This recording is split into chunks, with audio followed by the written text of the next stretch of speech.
Well, good morning, ladies and gentlemen. Thank you so much. What a lovely turnout. We were slightly worried, weren't we, that it was going to just be us in a room having a conversation, which would have been quite nice. But it's very nice that so many of you have come to attend this event, this In Conversation with Andrew Mitchell.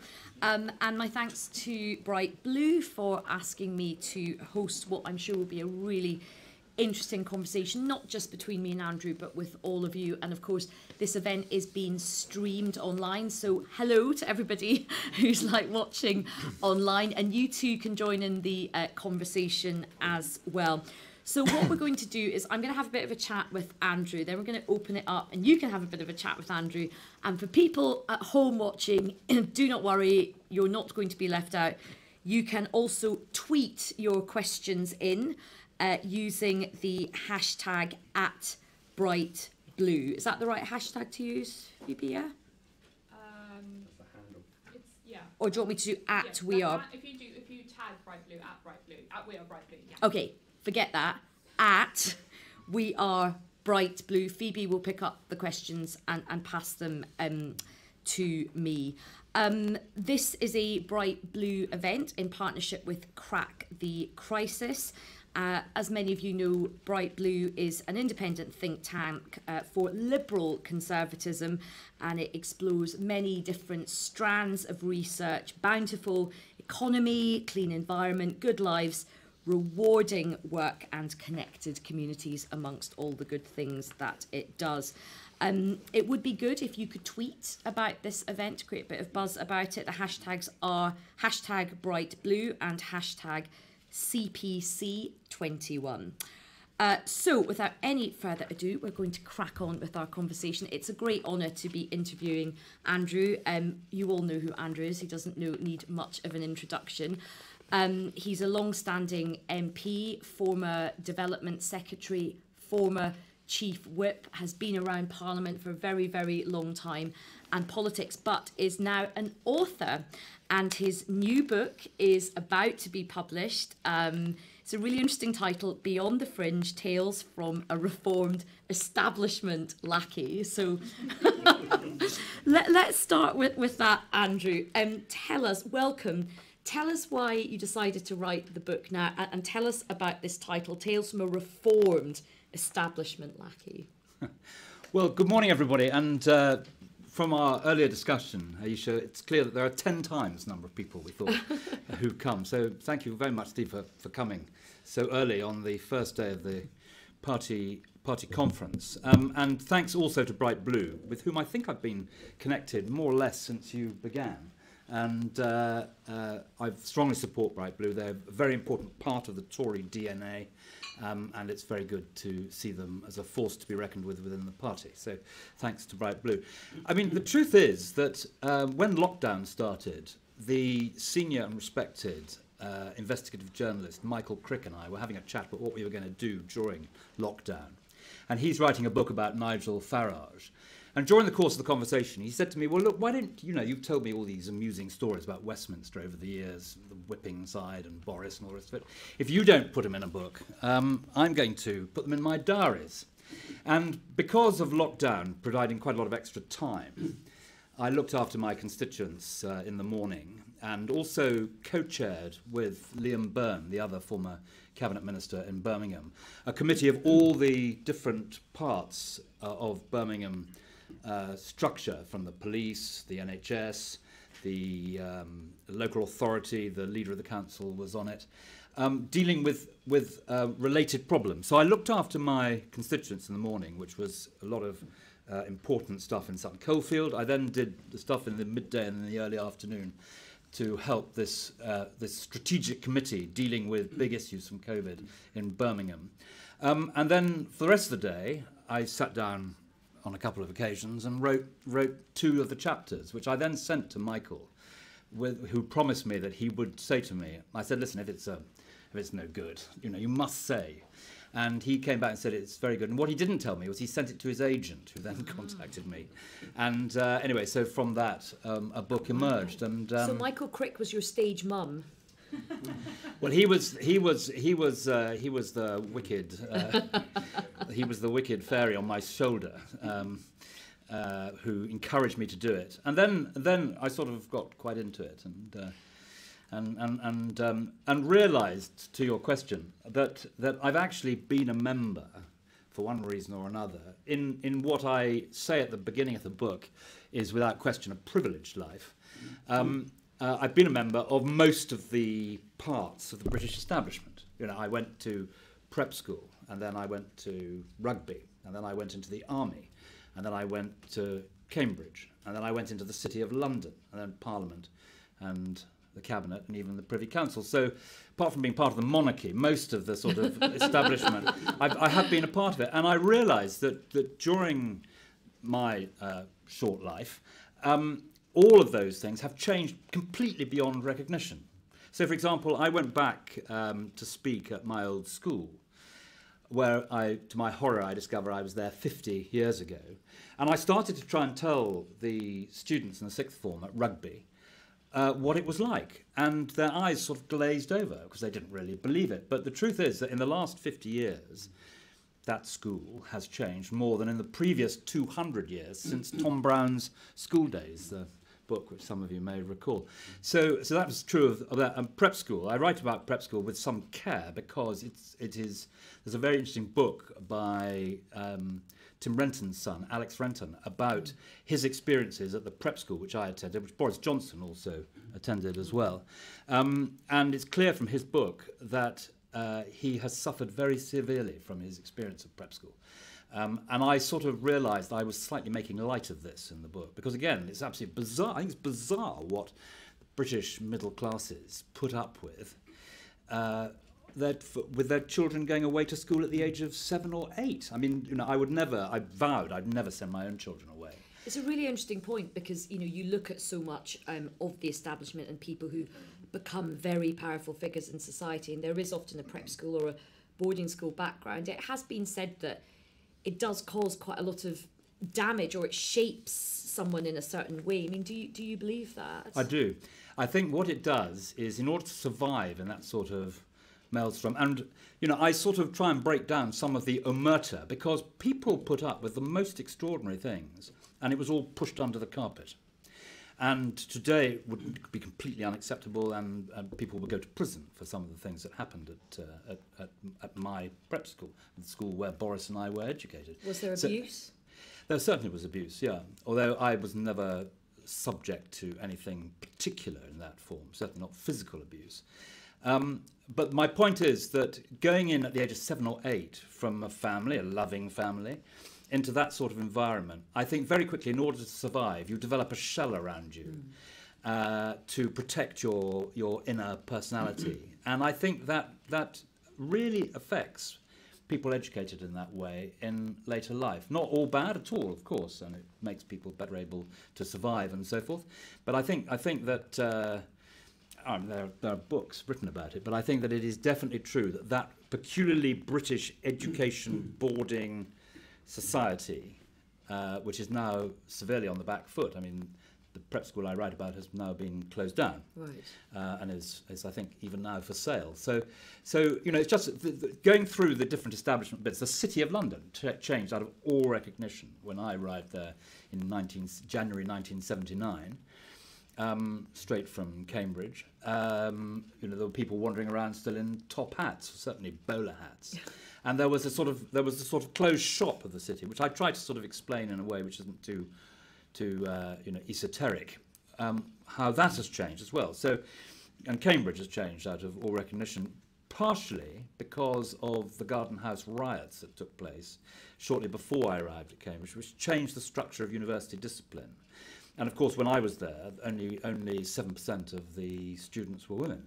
Yeah. So all these different institutions have changed, or gone, or disappeared, and some have changed for the better. I describe the House of Commons as I have a photograph in my office of the House of Commons, which was taken from the press gallery, probably illegally, and every single person there, literally every single person there, is a grey-haired man in a dark suit with a waistcoat. And, of course, now the House of Commons looks rather more like the country it seeks to serve. Although you would concede there's still a way to go. I do, and I use that very sentence in my book. So you have, you are a self-confessed creature of the establishment. You have moved in the establishment. You have flourished in the establishment, but you have seen things change.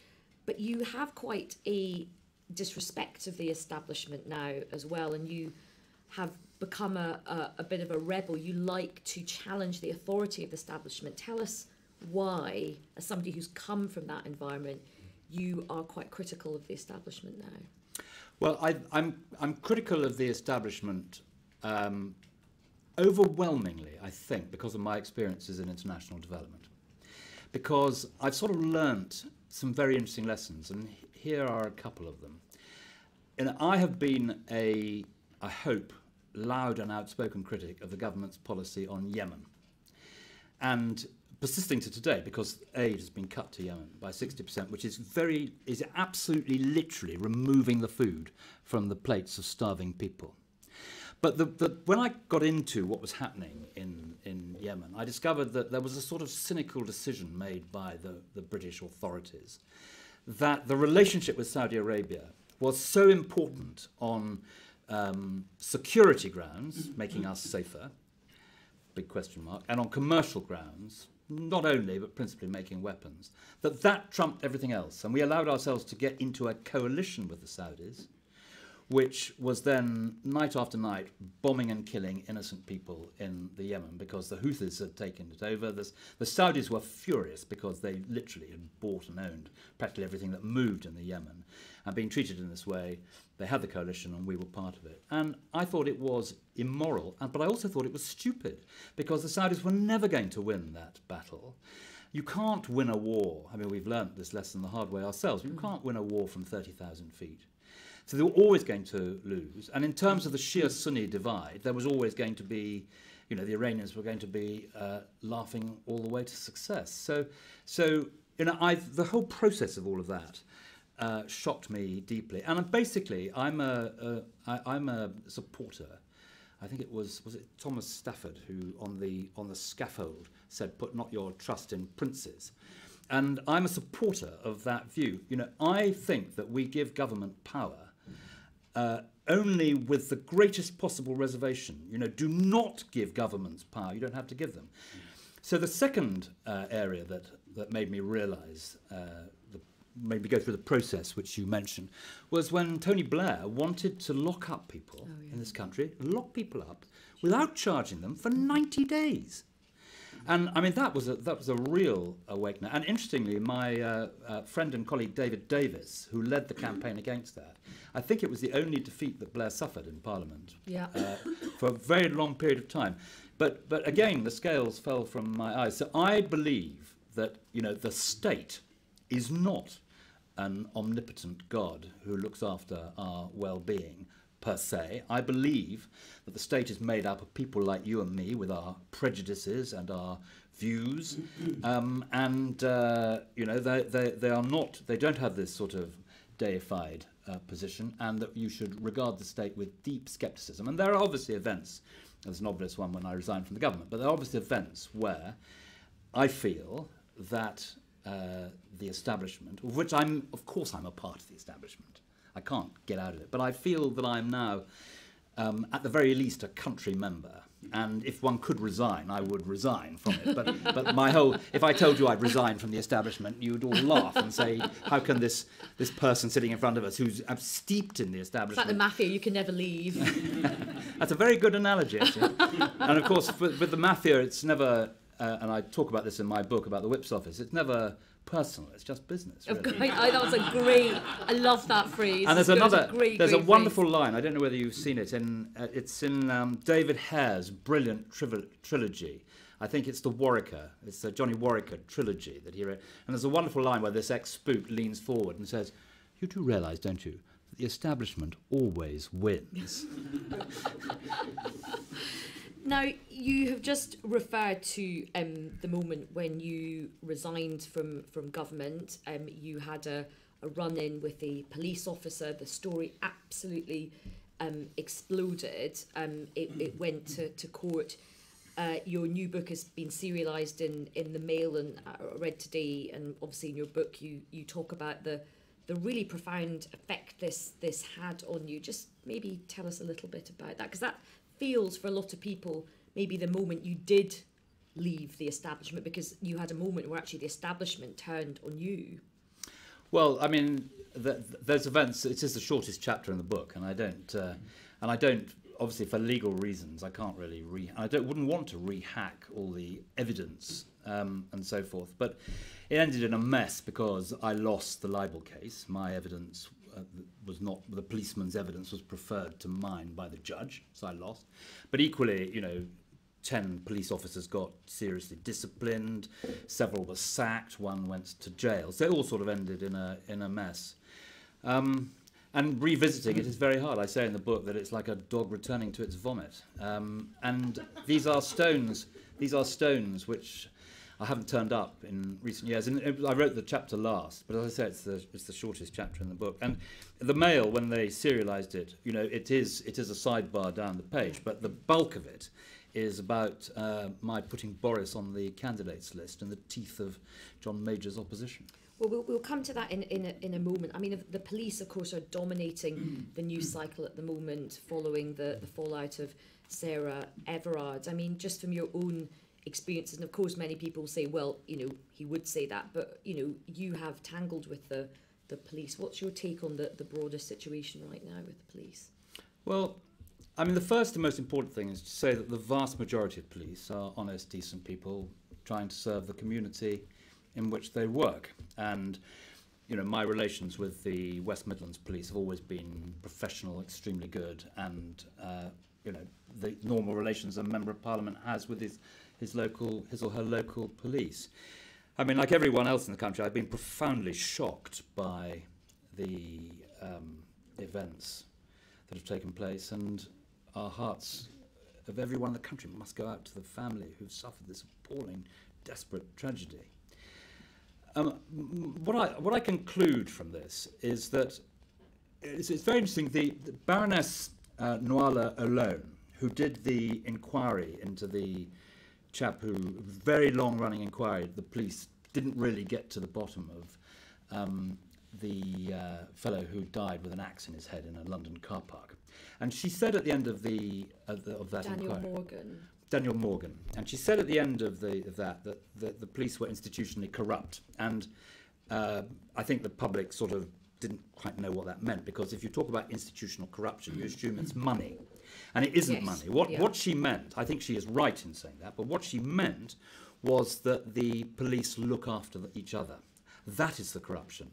And the truth is that in Britain we do not have the right structures for policing the police. They are too much one way. For example, I can't remember what it's called, and I think it's the IOPC, but it was the IPCC. All the people who were investigating the police, or the vast majority of them, were former coppers. Yeah. And so, in a free society, we give police enormous power. We trust the police. And when they abuse it, you've got to have structures which can really hold them to account. And, if I was in government today, I would be saying to Pretty, who is a good Home Secretary, I would be saying to Pretty, you need to find a way to police the police better and to hold them to account so that they can be held to account better. And the other thing I would say is that I'm not calling for Cressida Dick to resign. I would like Cressida Dick to help sort this out, or be part of the mechanism for sorting this out.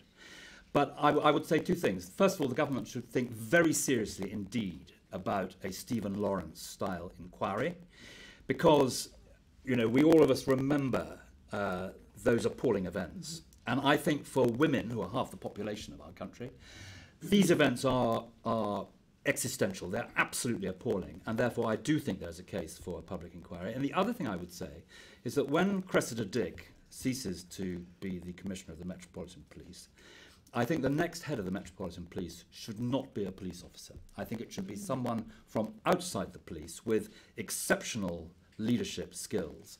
I think that would be good for all of us in society, but also I think would be very good for the Metropolitan Police, which has always been a troubled force. And I'll say one more thing about this. I've been profoundly shocked by the information that has come out about the pornography. Yeah. And in the events around me, the investigation showed that there was what was described as extreme pornography not involving children on the phones of it's the same unit as I was involved with, the Diplomatic Protection Group, but they were found on their phones then. And it's clear the police have not cleared that up.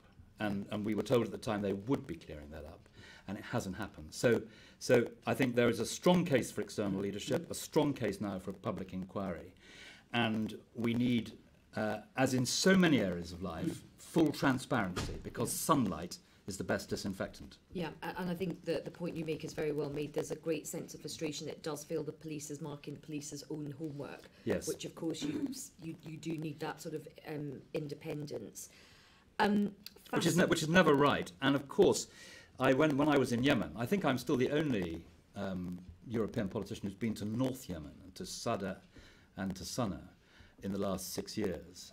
I went and stood, there's a picture in the book, I went and stood in the devastation of the funeral parlour where 183 people were killed by a Saudi jet, which then came round to do another bombing run, presumably to kill all the ambulance and aid workers who'd gone to rescue them. I stood there, and that event, you know, the British and the Americans refused to allow an independent UN investigation of it. And that, again, is one side marking its own homework. And it's completely wrong. Yeah. Well, look, thank you for those comments. They're really, really interesting. I want to come back to the story that's in the Mail today and your part. And it's fascinating. If you haven't read it, I mean, the book is going to be brilliant. We've just had a little sneak peek of it. Your really important role with Boris Johnson and the fact that he wanted to, first of all, be an MEP. And tell us the story. Well, it is, as you say, it is in the book. I had a very interesting job in 1992, which was to be the vice chairman of the Conservative Party with responsibility for candidates. And easy job, that. It was, well, the first job was, I had seconded the Queen's speech, which is a sort of very esoteric thing in the House of Commons at the start of a session. There's two backbenchers, an older one and a younger one. And the younger one, who normally seconds it, you have to be funny. You have to take the mickey out of yourself. But the speaker is normally someone who has just missed out in a reshuffle. And I described Ken Baker was the old codger, and I described him as a genial old codger on the way out, and myself as an oily young man on the make, which the House of Commons quite liked that description. Anyway, so I was asked by John Major to do this job, and the job was first of all to take people off the list, because the list was 600 strong, to take people off the list who had done their time and so on, without offending them. Because, you know, any fool can take people off a list and they then go off and vote Labour or don't like the Tory party anymore. So that was the most delicate part of the job. And how did you do that? Well, I think it was more by it was long meetings and conversations, and also trying to find other ways in which people could contribute. Right. So that was truthfully the most difficult part. The easy part was putting people on, and my instructions were that we should have more women, more people from the ethnic communities. And a broader. Actually, the instructions were less political advisors, more people from outside of politics, bringing them into politics, so that they would add something to the House of Commons. The House of Commons shouldn't be a sort of college of further education. You should bring in something you know about, and donate that knowledge to the House. And the House quickly finds out which category people are in on that. So that was my instructions.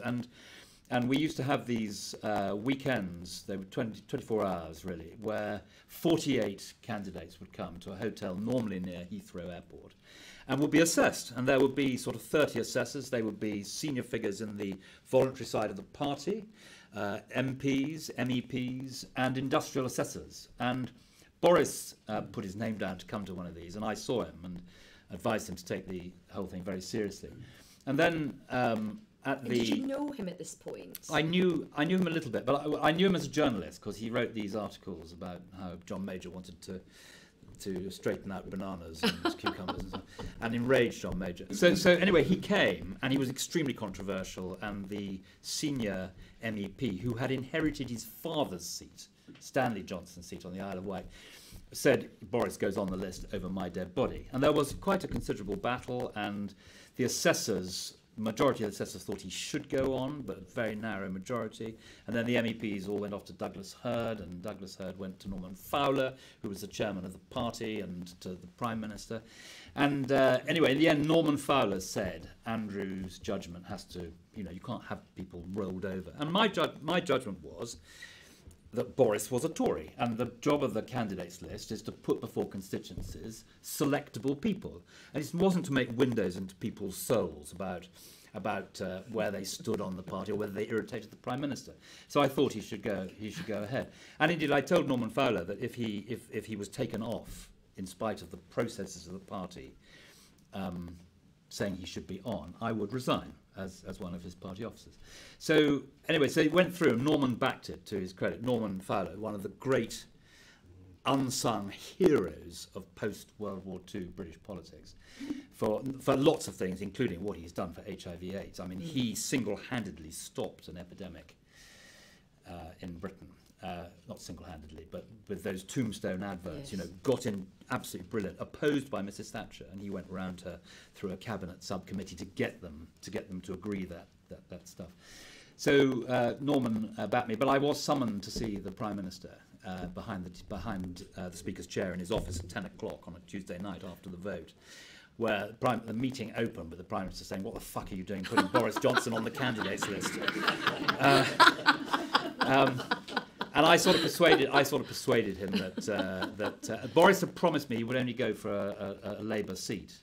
And then a few weeks later, I was in central office, and looking down, there was this plum seat in your neck of the woods, I think, a plum seat for Europe. I looked down the mass list of applicants, and there, in the middle of it, was Boris Johnson. So mindful of the fact that I told the Prime Minister he wasn't going to go for a safe seat, I rang him up and reminded him of his promised to me that he wouldn't, and there was a certain amount of harumphing, and he withdrew his name. Wow. It's all in the book. It's all in the book, and there's also some interesting colour about how David Cameron felt when he was sort of coming back. Yes, it was during my time as Chief Whip. I remember it absolutely as if it was yesterday, because Cameron was sitting in a tall chair in his study in number 10. For some reason we were talking about Boris, who wasn't in the House of Commons at the time, which made the conversation all the more extraordinary. And David said to me, "You do know, don't you, that Boris Johnson will be Prime Minister?" And I said, "Really?" And he said, "Yes, he will." And I sort of wondered whether Britain was quite ready for Boris's finger on the nuclear trigger. And he said, no, I tell you, he's going to be Prime Minister. And I remember it very clearly indeed, his absolute certainty. And of course, at that stage, he wasn't even in the House of Commons. Wow. And so let's talk a little bit about the direction of travel of the party now under Boris Johnson. He's cemented his leadership very, very firmly on the party and, of course, on the country. I mean, how do you feel things are going? We come into Conservative Party conference with quite a hefty amount of, many political clouds gathering, cost of living crisis, fuel shortages, cuts to universal credit. A lot of people feeling quite unsure about what levelling up means. We've seen yourself, you've led a rebellion about cuts to overseas aid, which was another manifesto promise broken. How do you feel about the direction of travel right now?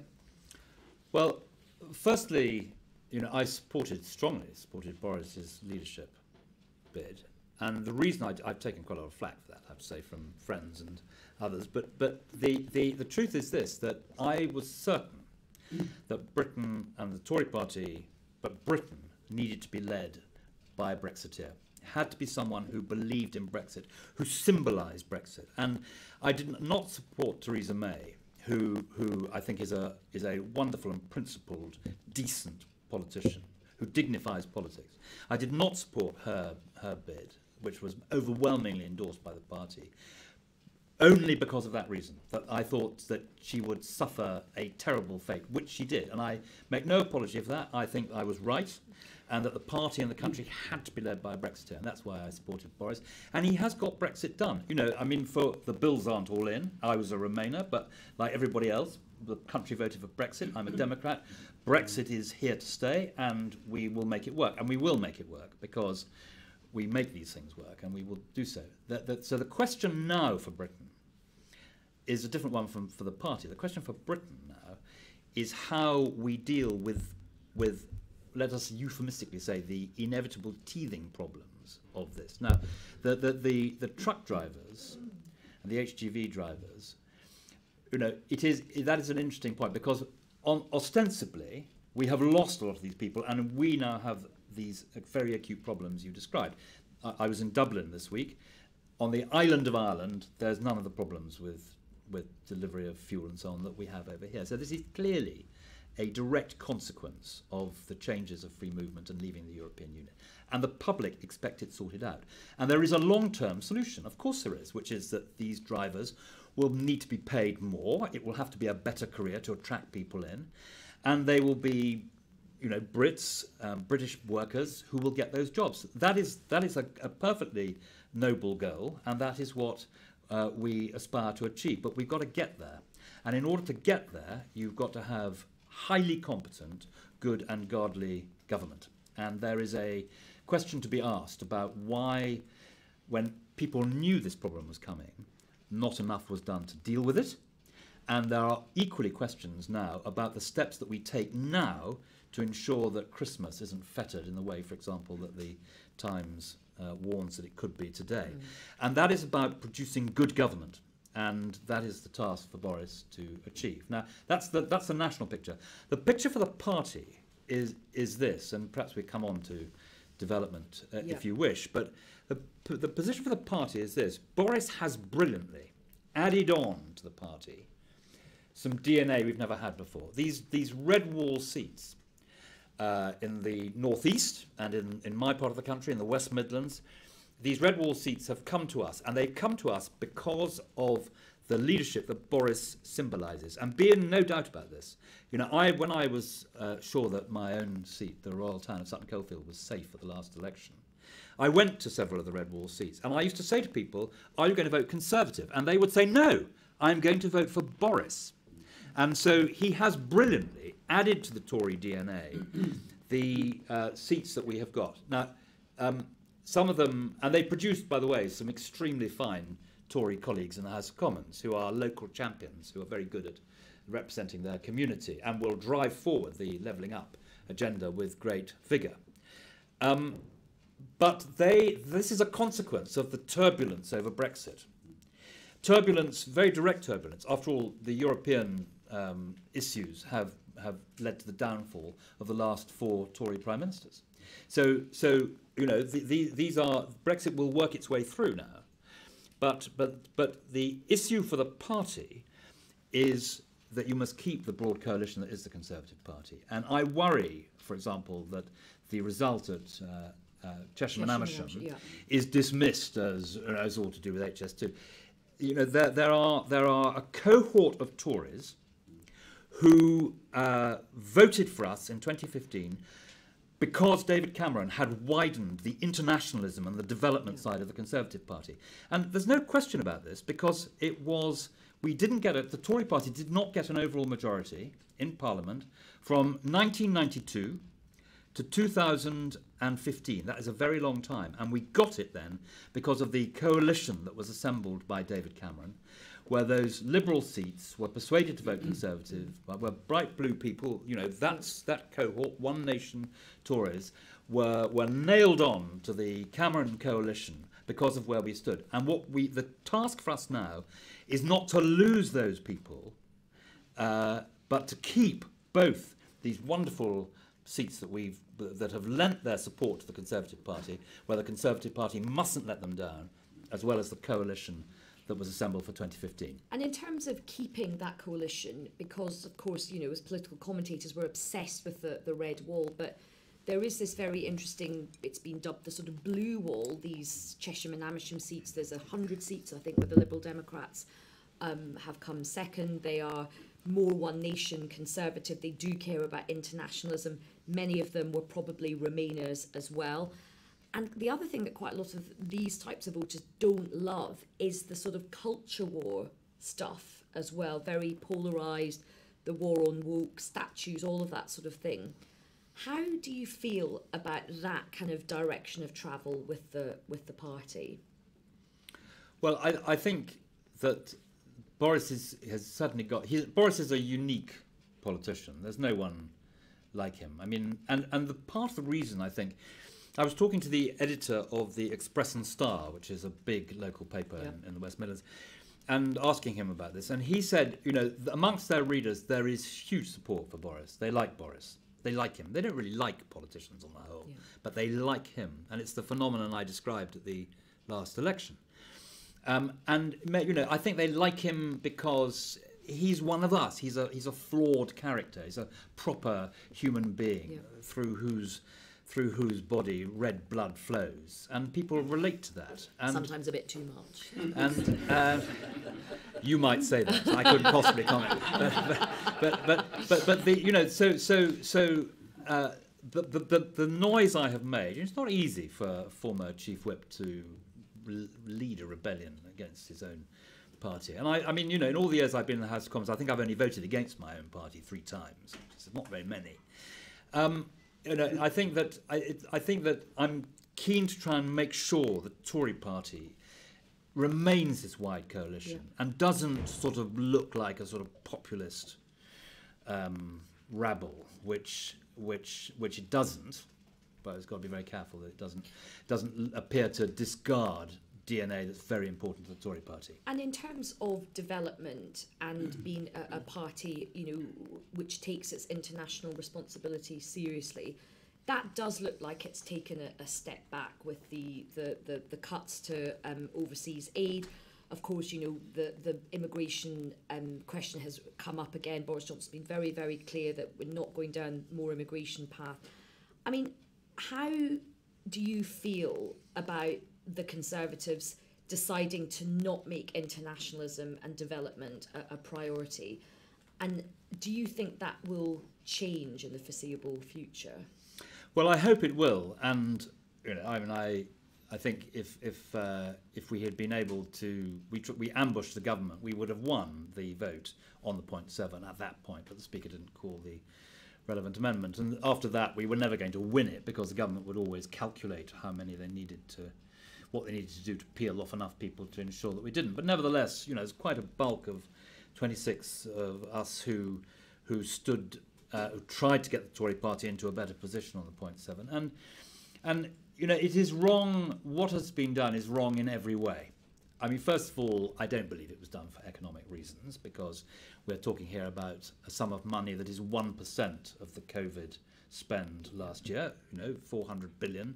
Quite rightly, the government put its arms around families and jobs to preserve them and spent that money. This is 1% of that on the international spend that was cut. So, you know, it doesn't feel to me like an economic decision. It broke a promise. It broke the law, arguably. And you can't really reverse, although we've morally lost the battle in the House of Commons, you can't reverse primary legislation with a vote. You have to legislate. But we're content to leave that now. We lost the vote on that. But the damage is enormous, and the damage that comes in many parts. I mean, the damage of abolishing DFID is not about abolishing a bunch of civil servants in a Department of State. It's about abolishing the internationally respected and acknowledged best engine of poverty alleviation, not because it was a bunch of very bright civil servants, which it was, but because it brought together the thinking and the thoughts of some of the greatest universities in the world in Britain. It brought together the brilliant contribution from British-led charities and international NGOs who make things happen on the ground. Humanitarian things of which people across our country really, really approve and want to see us doing. And it brought together the great think tanks who fashioned policy and was copied around the world. You know, DFID, when I was there, had civil servants from all around the world coming in to find out what we were doing and how we were doing it. So it's not just the abolition of DFID that leads to all those terrible effects. It's also the fact that the expertise has gone. You know, it's walked out the door. Some of it's gone to Geneva, some of it's gone to New York, some of it's gone off to do other things. But that critical leadership, which made Britain a development superpower, has gone. And at the same time, you have the world's pandemic, with the poor in the world suffering first and hardest. And, you know, in our own national interest, vaccinating the developed world will never make the developed world safe till you vaccinate the poor world as well. So at a time when you really need that leadership, Britain is absent from the fray. And it is absent from the fray. And we have the chairmanship of the G7, Britain's role at the United Nations. At the time when that leadership from the development superpower was really, really needed, it hasn't been here. And that is a huge and terrible mistake. And you know, I wasn't opposing my own party on this because I wanted to do it or because I was cross or annoyed. I was opposing them because I think it's the wrong thing to do. And therefore, with the greatest possible respect and admiration for Boris, I urge him to think again about this very small cut, which has done such damage to Britain's reputation and such damage to the poorest, most desperate people in the world. And have you had a chance to speak to him directly about this, or Rishi Sunak about this directly? Yes, I have. I talked to Rishi about it, and you know, he was good enough to tell me before he did it, and to do so in confidence. I couldn't say anything, but certainly Boris less so, and I mainly have communicated with Boris when he's been at the dispatch box, and. You know, that's he's a busy fellow. He certainly is. Now I'm just looking at the time. Why don't we take some?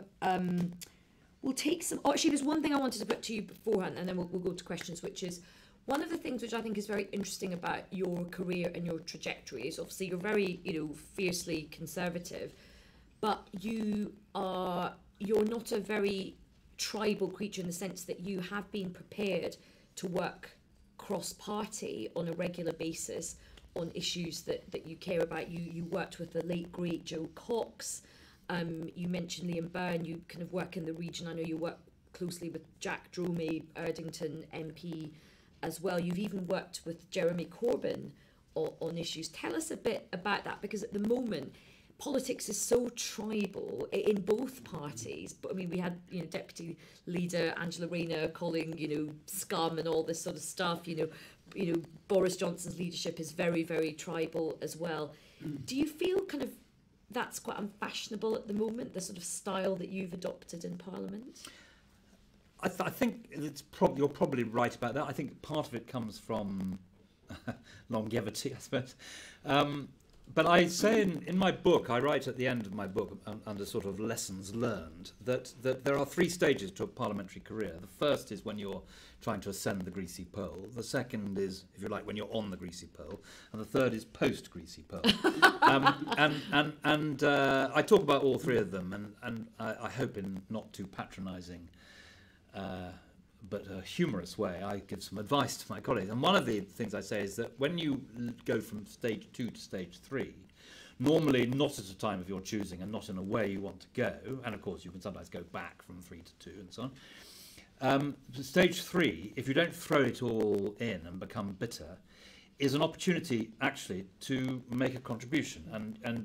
It's more a contribution that, freed of office, you can say what you think, and there'll be people on the other side of the house who may think the same thing. So, you know, one of the things that I think we really did make a very modest impact was Margaret Hodge and I worked on trying to change the rules on money laundering. I mean, Britain, I'm afraid, there's a very good book coming out shortly, which blows the lid off all of this. Britain is probably the leading money launderer in the world, through London and through our overseas territories and through the Crown dependencies and so on.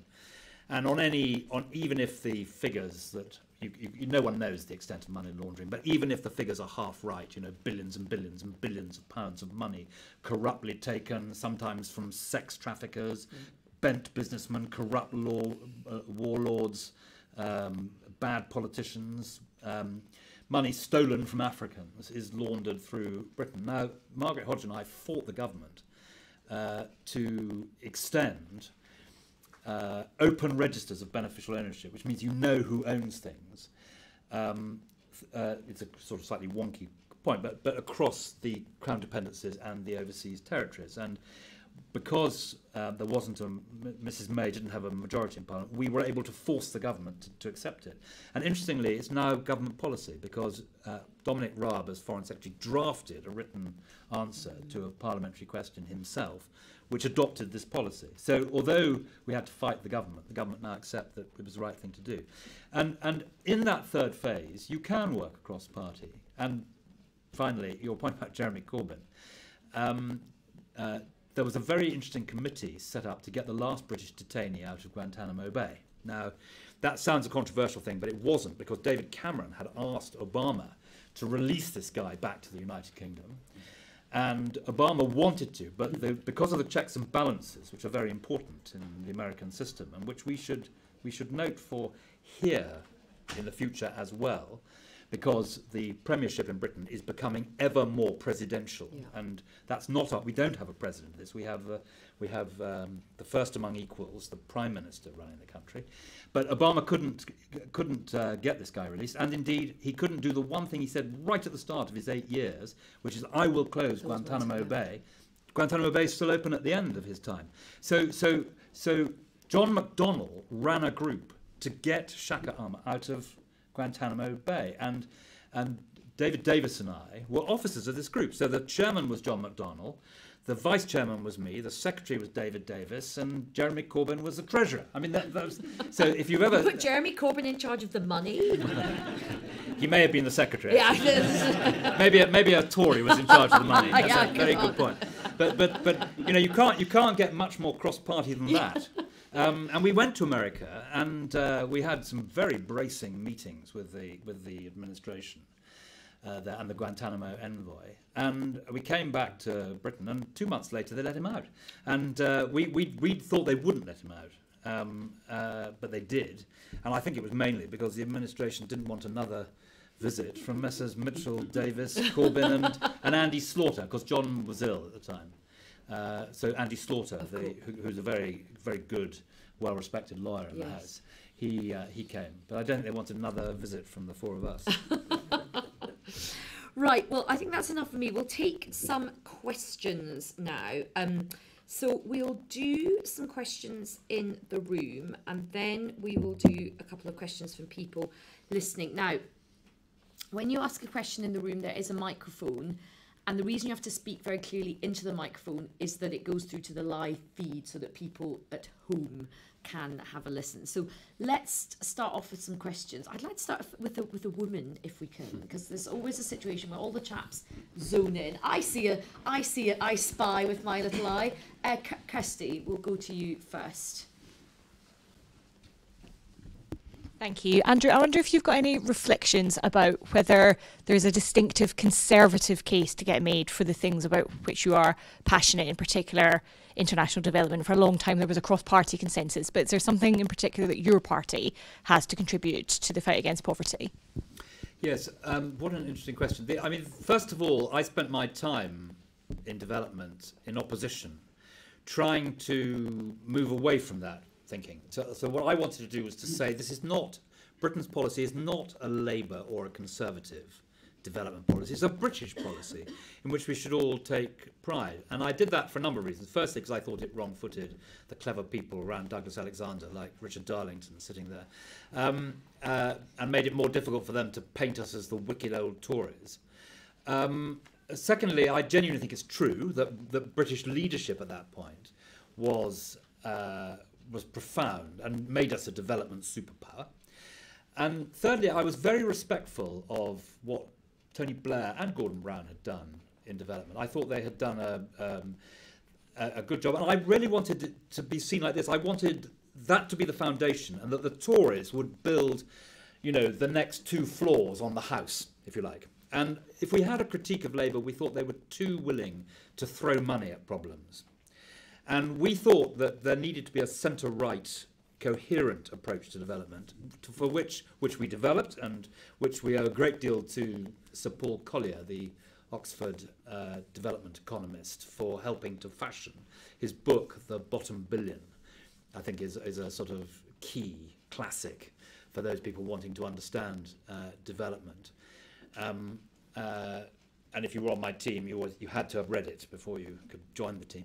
But our thesis, in answer to your question, was that it is conflict which condemns people to remain poor, above all, and that conflict and poverty affect first and foremost women, girls and women, and that conflict is development in reverse, and therefore development policy should be stopping conflict, starting, once it's started, stopping it, and once it's over, reconciling people, which is why I first went to Rwanda, to see how on earth a country consumed by such extraordinary barbarity could come back into coherence again.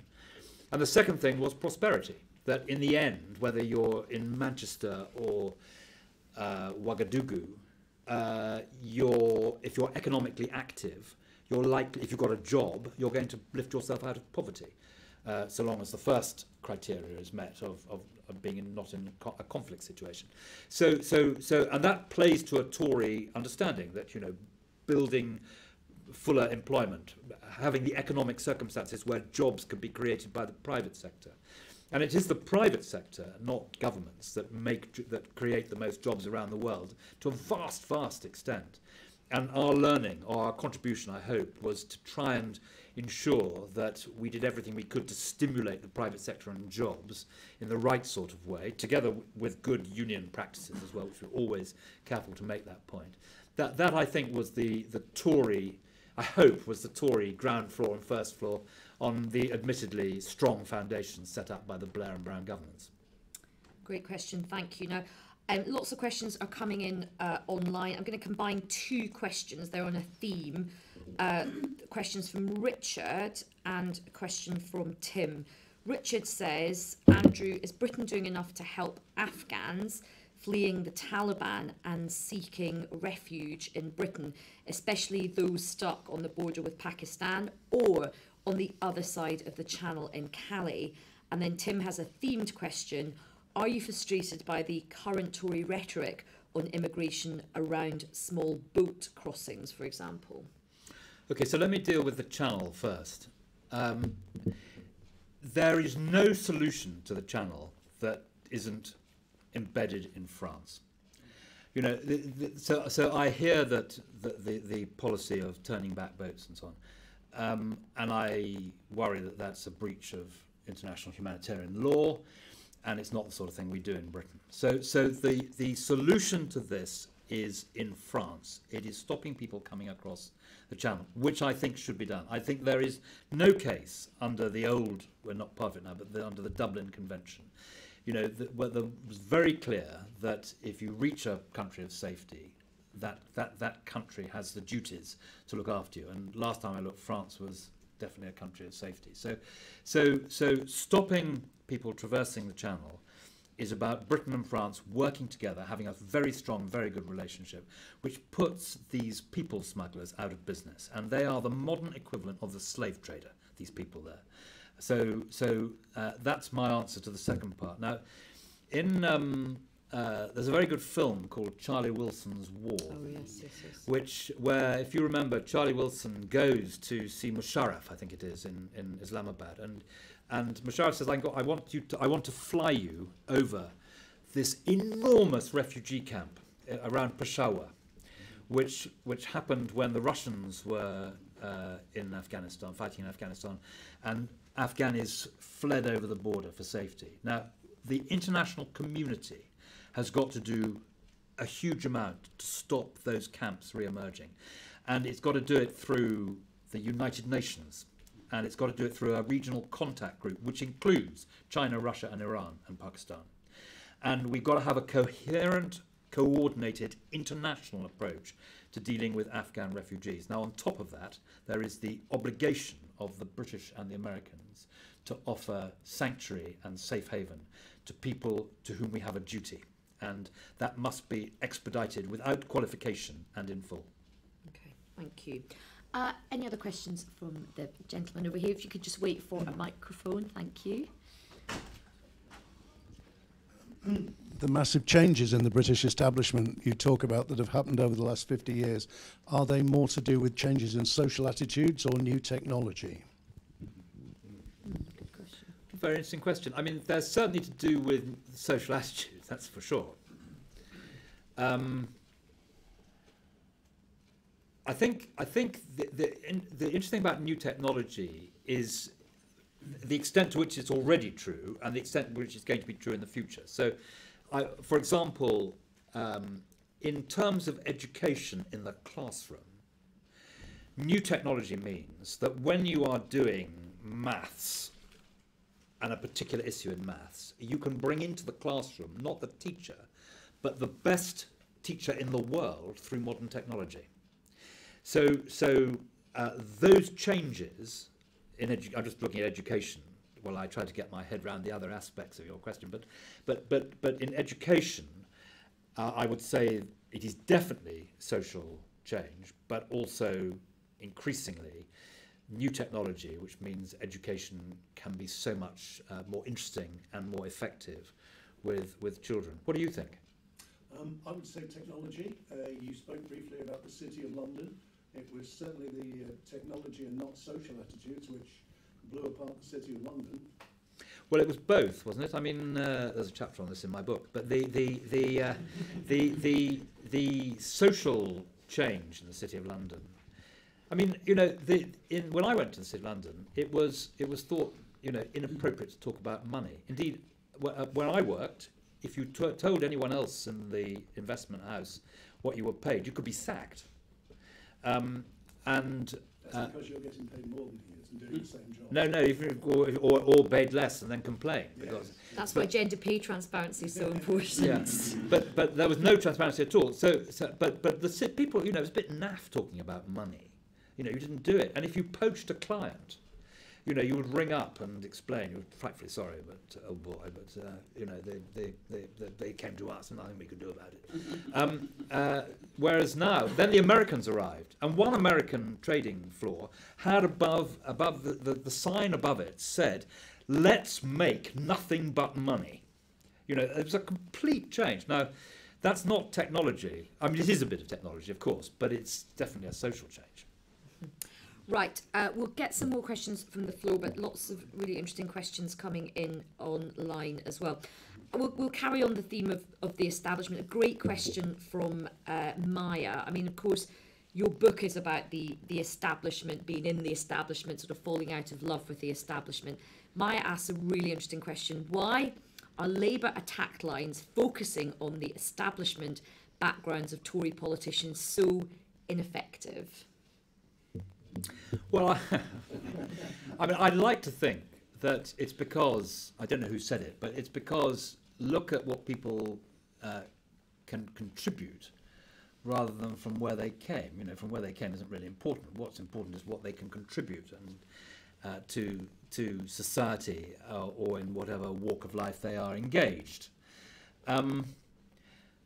I mean, it's true because I think she may well be referring to the point that was made that Labour, there was a by-election in Crewe and Nant, which I think. I remember Timpson. I think when Gwyneth Dunwoody died, and the Labour Party sent. They sent people in top hats and things. Yeah, and that it didn't work so well. No, and I guess but a very good MP came in, Edward Timpson. Yeah. I guess. I mean, it was. You remember there were the pictures of George Osborne and David Cameron in Bullingdon Society coats, and actually this feeds through to Boris as well because he was also in the Bullingdon Society. But for Boris, you know, it's part of him, and it does him no damage. George and David believed that stuff would do them great damage. Indeed, I don't think I've ever seen a picture since he became leader of the party of David Cameron. In that, I think he must have, you know, they must have got hold of the negatives or something. But you can see how the Crewe and Nantwich effort backfired and failed, and I think that's part of the answer to Maya's question. I mean, they're very ineffective, and I know this, having been a former Labour Party advisor. But you're somebody who's very interesting because you have been this huge part of the establishment. You flourished in the establishment. You're now slightly removed. You're more sceptical about the establishment. And you make the point in your book that Parliament has a long way to go before it does reflect the communities that it serves. We know that having people from different backgrounds is not just the right thing to do in a sort of woke way. There's a war for talent that we all need in politics. How do you think, and this is not just about the Conservative Party, this is across politics, how do you think politics does open up to people who are not from the establishment? Well, I don't think you should minimise the extent to which it has opened up. So with all the caveats that there's no room for any form of complacency on this. And there's still a long way to go. And that there's still a very long way to go. I appreciate that. But let's reflect on the fact that the Home Secretary is from an Asian background. The Business Secretary is from an ethnic background. And there's several others. And the Education Secretary. You know, I mean, this is a change that my party. I'm very proud of the way my party has done that, and I think it speaks very well of the current government. And after all, you know, the Labour Party is still to elect its first woman leader. Absolutely. We've had two and may have another one before long. Well, probably. I mean, the way Labour Party is going, I mean, who knows? I used to have a joke. I remember being at a Labour Party meeting and somebody said maybe the only way to elect a female Labour leader is to have an all-women shortlist, and someone shouted out, I think Jeremy would still win, to be honest. so I fully hands up in terms of but just making the broader point about the establishment. You have worked in all these, you know, really fascinating parts of the establishment. Just talked about banking. How does the establishment open up more? Well, the establishment will always win, as Johnny Warrington says, Warwicker says.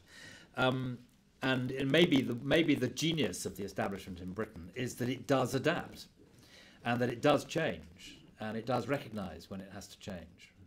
So perhaps to your point, is it social attitudes, or is it tech? Anyway, yeah, okay, right. Are there any other questions? Yeah, gentleman over here. We'll just wait for the microphone.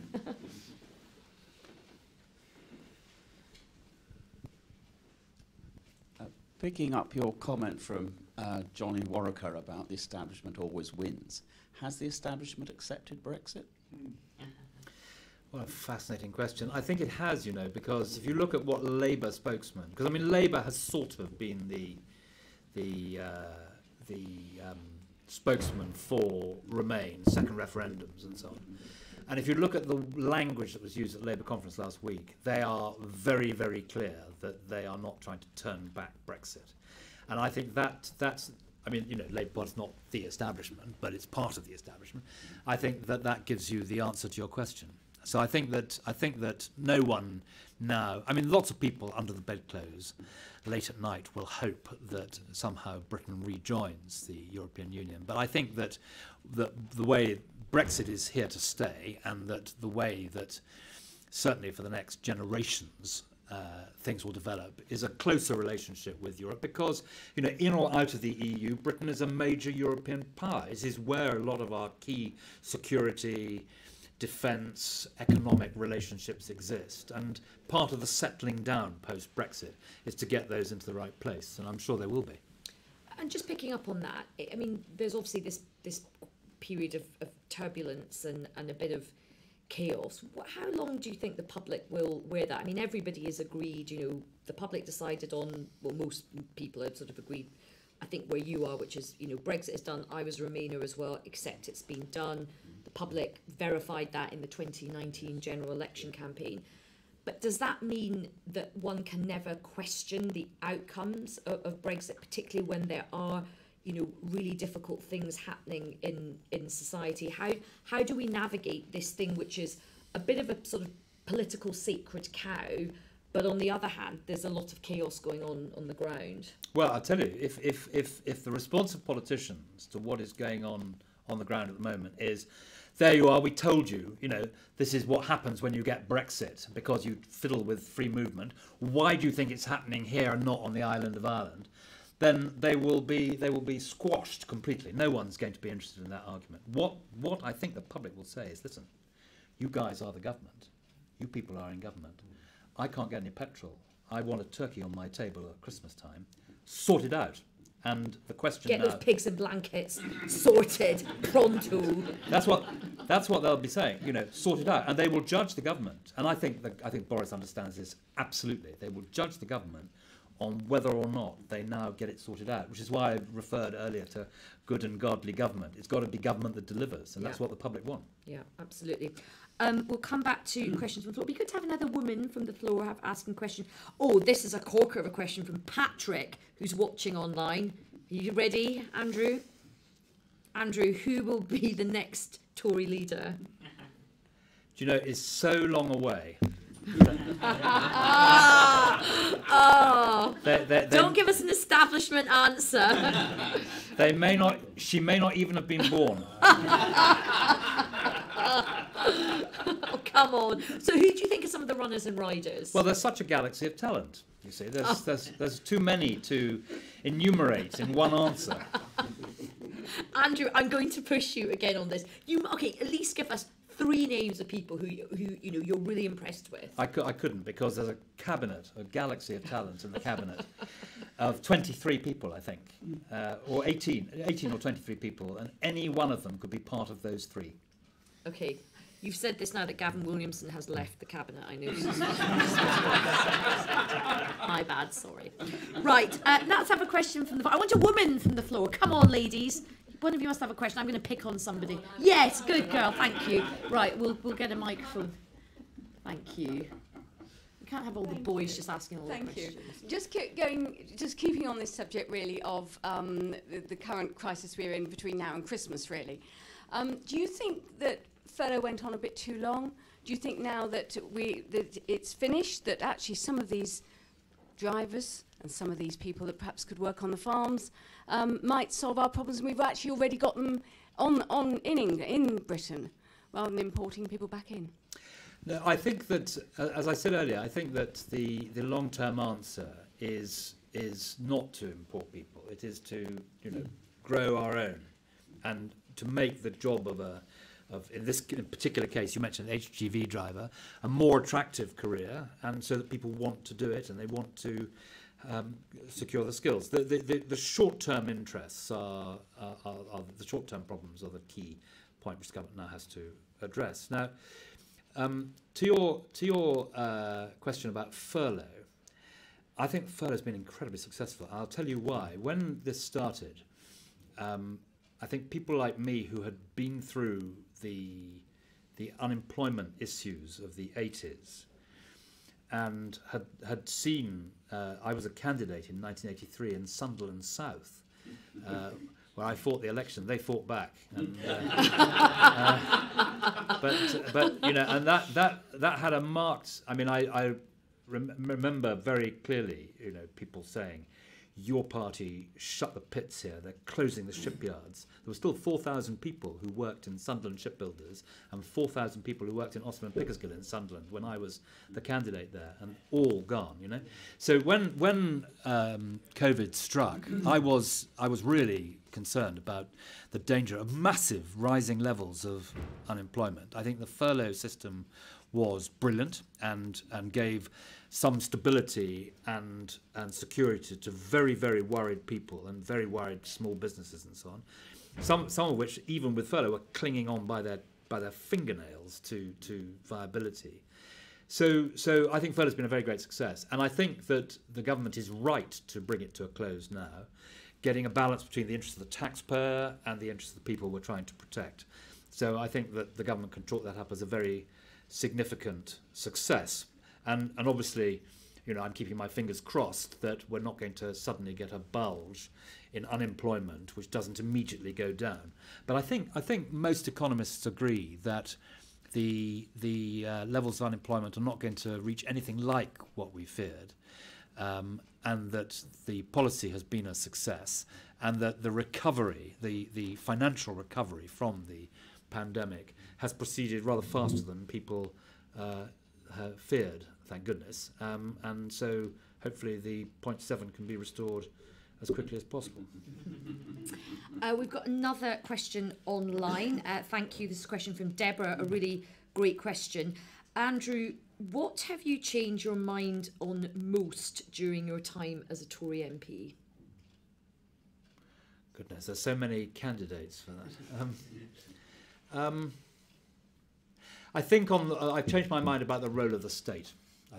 I think that I think I always believed in.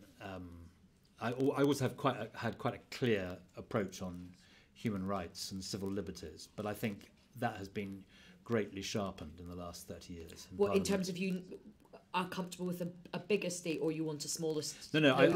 I think it's not really about bigger or smaller state. It's about the role of the state. Right.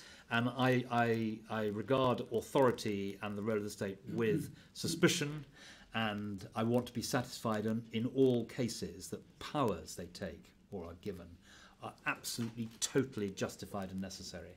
And I think it's sort of in that area that I've changed my mind the most, really. And how did you feel about the COVID restrictions and the way that those restrictions were handled? Because there wasn't a huge amount of parliamentary scrutiny or debate. I was horrified. I mean, when Parliament rose on the 23rd of March last year, I had been in the Commons for that debate on giving the government these extraordinary powers. And first of all, I realised that we were giving the executive immense power. I end my book right at the end about this point. We're giving them immense power, unaccountable. And ministers, being a minister is a great job and an enormous privilege. And to be given all these powers and not held to account is a wonderful thing in a democracy, in a free society. You need to be continually questioned. And one of the interesting things I think about the House of Commons is that ministers can quite easily get ministerialitis. Not just ministers, others as well, because they're surrounded by people who are saying, "Yes, Minister," and "Oh yes, you are wonderful," and "What a brilliant speech you've just made," and so on. Special advisors are adept at this. So everyone, and you think, well, I'm rather a good fellow, really. But then you get down to the House of Commons, and you get attacked, and you get diminished, and you get people taking the mickey out of you, and you get people on your side of the house and on the other side of the house questioning you, and that brings you down to earth, and that's incredibly important. And of course, under the COVID regulations, didn't happen at all. The government did things by diktat, and I worried enormously about that. And it wasn't just that they had the powers, it was that we weren't there to hold them to account, and good government requires that a lot. And actually my colleague Steve Baker, who's out in the forefront of this, and who's a highly principled person, and principled in a way that dignifies politics, because he's clearly a Tory and he's a very strong supporter of the party and so on, but he, on something like the COVID regulations, he's doing it for his constituents. He's doing it as a member of Parliament because he thinks some of these things are wrong and that they're not adequately accountable. And that is Parliament at its best. And of course, under the COVID regime, couldn't happen at all. And now that Parliament has come back, how do you think scrutiny is working in not just the House of Commons, but with select committees, Prime Minister's questions? I mean, I used to prepare leaders for Prime Minister's questions. I've written a book on Prime Minister's questions. It's not like we ever had a golden age where Prime Ministers, give sort of verbatim truth at the dispatch box. But there is a growing sense of frustration that often in the, the theatre of the chamber, it's a very unsatisfactory kind of place for debate now. What's your... And Lindsay Hoyle himself has expressed some concerns about that. As a sort of grandee backbencher, what do you think about that? Calling me a grandee. A grandee means you're past it and should be put out to grass. No. If you're a new member of Parliament and you say something supportive of the government, it's just ignored. But if you're a new member of Parliament and you say something off the record, of course, which is against the government, you read in the news, you're suddenly surprised to read in the newspaper that you've suddenly become a respected and senior grandee in the Tory party. I've completely forgotten your question. It was like the sort of quality of debate and scrutiny, particularly in the chamber. So, I mean, the way Prime Ministers handle the chamber is fascinating. I mean, Mrs. Thatcher, Neil Kinnock couldn't really handle Mrs. Thatcher because she was a woman. And I mean, it's no doubt at all that if Neil Kinnock had been up against a man, he would have given no quarter. But because he was dealing with a woman, I mean, I think he really found it very difficult, actually. And I don't know whether he's ever said that, but certainly as a new MP, I noticed that and saw it. Then, Tony Blair, Tony Blair sort of treated the House of Commons in a sort of seductive, feline way. He was very, very good at wooing us. And, you know, the Iraq War, I mean, I sat I couldn't get a seat. I was in the gangway down the middle of the opposition benches. So I was right opposite Tony Blair, about the same distance as I am from Richard Darlington now. And I heard that speech, and I went in, the whip said to me, "You're going to support Mr. Blair, aren't you, the Prime Minister?" Tory whip said. And I said, "No, I'm not sure I am. I'm going to listen to what he says, and then I'll make up my mind whether it's a good idea to go to war or not." And I listened to that speech, and I was transfixed. I mean, it was, if you look at it now, I haven't looked at it, but I remember it intimately. I haven't looked at it for a while, but the speech was absolutely brilliant. And I followed him into the lobby without any question at all. Much, I may say, to the fury of my wife and 2 daughters. My wife marched against the Iraq War. But so he had a very different way of doing it as well. And Boris, I think, must be careful not to be too dismissive of the House of Commons and sort of rely upon a sort of clack of noise rather than argument. And I think, you know, particularly now when the government's going to be held to account for dealing with these issues which you've raised, he's going to need to, you know, be very clear about what he's doing. So, and I'm sure he will be. But I think that the Speaker has a difficult role to play because he follows John Bercow, who actually I think was an extremely good Speaker because John Bercow stood up for the House of Commons. Yeah. Now, people didn't like that. But nevertheless, he made Parliament relevant. He did, again. And I mean, you know, he suffered all the sort of tickets and vanities that politicians we all suffer. But nevertheless, he stood up for Parliament, and you know, it may be a mixed picture, but my personal view is that he's not been treated well by the establishment since he left. And that, you know, it's not, the establishment shouldn't say that the first Speaker for 200 years can't go to the House of Lords in a sort of, you know, tough on you, sunshine. You were a thorn in our flesh, so you're not going to the House of Lords. I don't think that's the way people should behave. But as you said, the establishment always wins. The establishment always wins. Are there any other questions? Oh yes, there's a couple. We'll start with the gentleman at the back, and then we'll come to you. Hi there. I was very interested when you were saying that Boris Johnson has brought in some new DNA to the party and the trouble that might cause with some of the voters of the old Cameroon coalition. I'm interested in whether it causes difficulties of digestion within the party itself. Certainly, you were saying that the COVID crisis has made it hard to scrutinise the government, but it seems a lot of MPs, including some quite old-fashioned Tory MPs, have come back in a rather rebellious mood, and it's not just the usual suspects. Equally, you can see sort of polling amongst Conservative members, and Boris Johnson's taken a real hit there. Do you think this new DNA that Boris Johnson has brought in is having trouble being digested by some of the members of the old establishment, as it were? No, it's a extremely interesting point, but I don't think so. No, because we all want this DNA to be permanent. And we all know we've got to earn it. The permanence we've got to earn. So we all want to see that. I mean, the worry is exactly what I explained. And I mean, Chesham and Amersham is not a perfect example, but it's that coalition. It's the 2015 coalition that is important. And the party has got to make sure that it retains both. And obviously, Labour is very challenged at the moment, and it's easier, therefore, not to address these issues.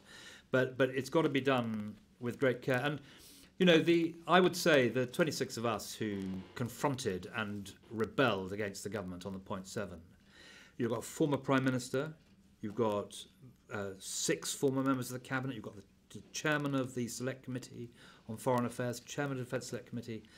You know, with the best will in the world, no party should ignore that. And it's been completely ignored. And there is now a formula set up for bringing back the 0.7, which is a fiscal trap.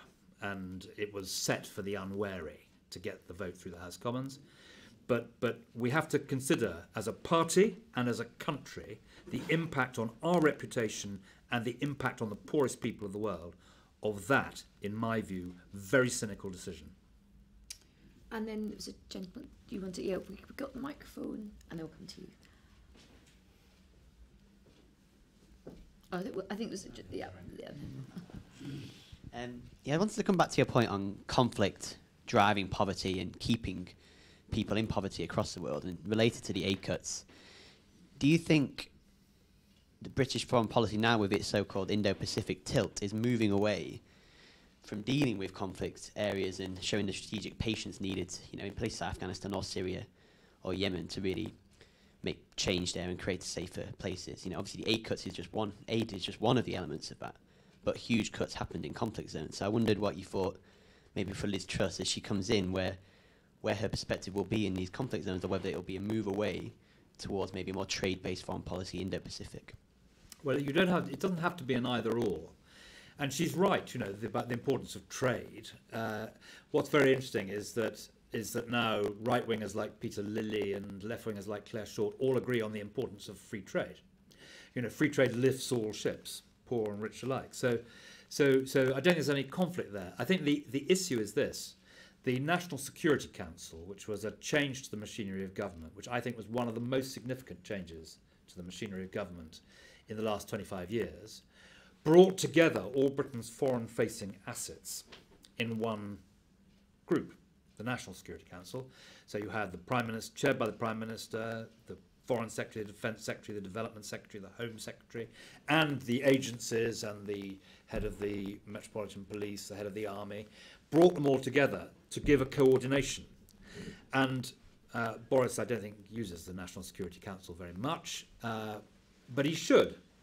And what you get, to the heart of your question, is this. You get 300 young men and women in the British Armed Forces deployed in support of the French mission to Mali.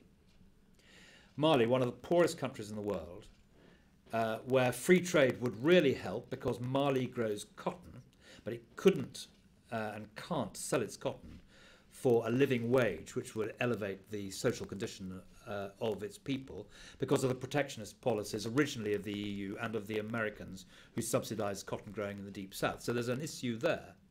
But there's also the fact that a lot of the soft power that gave health and education and schooling and support and governance structures in Mali has been removed by the aid cuts. So you have this extraordinary position where you're putting soldiers in harm's way, but you're removing the very things which make it unappealing to the terrorist recruiter. So if you don't have those soft power things, the terrorist recruiter has cards to play with a population who will be alienated. And yet that coherence seems now to be lacking. Now, if you have a National Security Council with all those different interests represented for Britain's foreign-facing assets, then you don't make that mistake. So for Liz Truss, you'd say it's like the collective approach, the coherent, using all the tools in the toolbox, not just one. Yes. Independently. Precisely. Right, we're going to have our last question, and it goes to the first man in the room, who got his seat right at the front. It's only because I can't hear it. In your previous answer, you were talking about the levelling up and the conflict between perhaps the southern seats who see and the old Conservative establishment.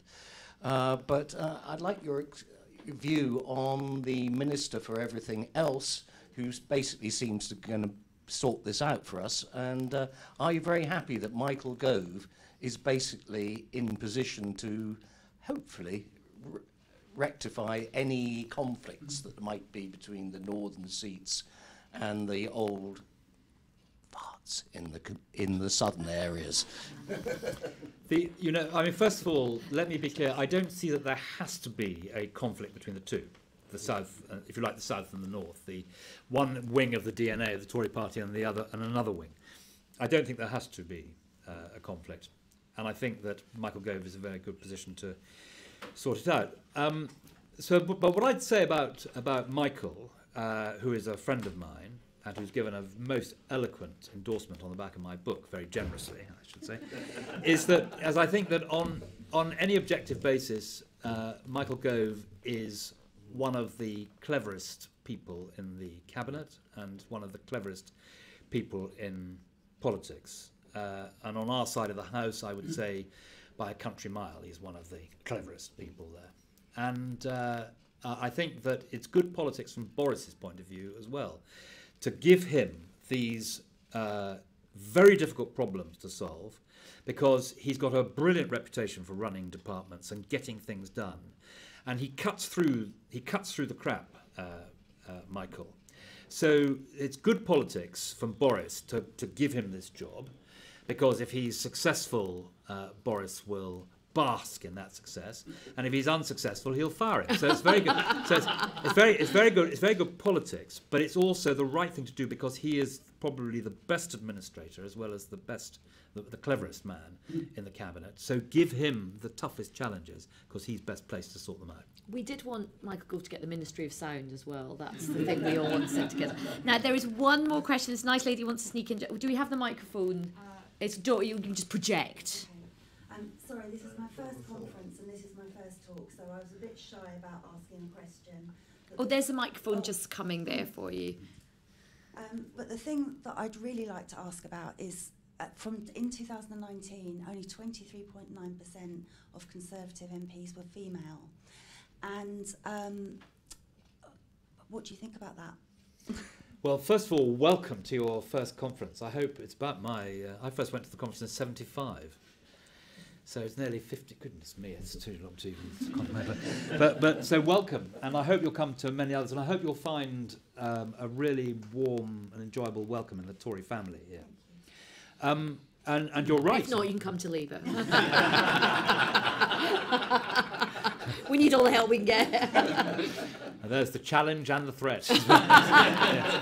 So you're entirely right about the numbers, and as you have seen, trying to get more women involved has been a challenge for the Tory party for many, many years. We are moving in the right direction, and Anne Jenkins, who I'm sure will be here, who's run a thing called Women to Win, which I think has been really important actually in prioritising the role of women in the party. So it's changed out of all recognition, and as your very eloquent question suggests, it's got to continue to change. Brilliant. Well, thank you so much. Great question on which to end. And that is that. Thank you all so much for coming. It's such a great turnout, such brilliant, engaged questions. Thanks to everybody who's been watching online and feeding in the questions. Andrew, before we go, just tell people when your book is out, where they can get copies from. Just tell us what's happening with the book. So it's been published on October the 12th, but they are selling copies in advance at the conference, certainly on Tuesday afternoon at the bookshop, and they may have them tomorrow as well. So if you would like a copy, it is not a typical politician's book. So it is not designed to justify or to give you my vision of utopia. It is particularly designed to, I hope, amuse. And it's got some serious stuff and some reflections on whipping and how it's changed over the years, in a chapter entitled "Whipping Like Stripping is Best Done in Private." And on that note, I think we'll leave it. Thank you all so much for a great event. Thank you very much.